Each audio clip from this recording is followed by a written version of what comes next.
All right, welcome back. So you're actually looking at Photo Mechanic, but don't worry about this. This is actually a Photoshop video.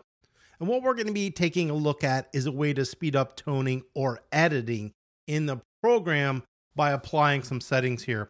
And so you'll notice that we have 3 images here that are similar and 2 images here that are similar. So there's a couple of different ways to approach this. I'll show you one and then I'll quickly show you the others. So what we're going to do here is I'm going to go ahead and launch this into Photoshop. Now, because it's a RAW file, it's going to go into Adobe Camera Raw. Adobe Camera Raw is actually where the technique is going to apply. So let's go ahead and hit Command E.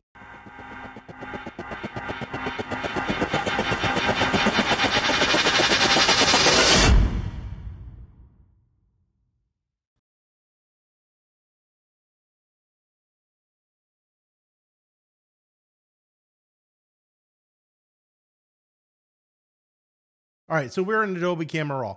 Now, look, the idea here is not for me to show you how to make adjustments, but we're just going to make some simple ones so you can see what's going on. So I'm going to go ahead and just brighten this up. We're going to change this to auto. That doesn't look good, so we're going to go to auto.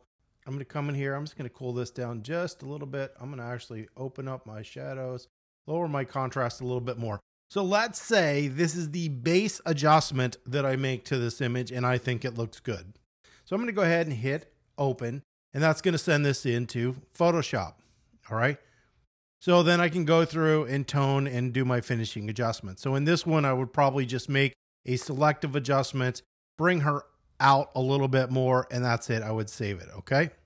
So then when I go back here and I go to the next image, instead of having to do that same process all over, and you could do a copy and paste, and that is one of the methods I'm going to show you. But if you come over here to these 3 little dots and you click on this, you'll notice there is apply previous settings. So I can just simply click that. And what I did to the last photo is going to apply to this photo. Now, if I wanted to adjust it a little bit, I could adjust it, but then I have this. And so that's saving time or speeding up this operation, because what I did to this image, I can simply apply to this image. So there's other ways to do this. So we can go in here and we'll do this to the last image. So I'm going to go ahead and launch that over. A lot of people like to work on one image at a time, and this process helps for the one image at a time. However, if you do shut down Photoshop and open it up again, apply previous settings will not be available.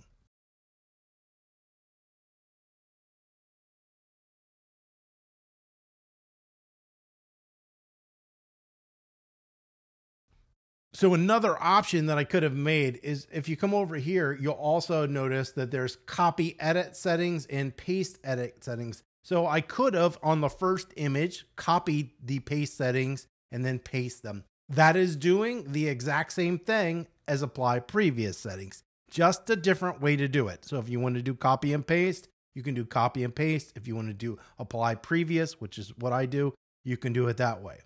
So we're going to go ahead and hit cancel here. To get out of this, I'm going to get rid of these 2 images.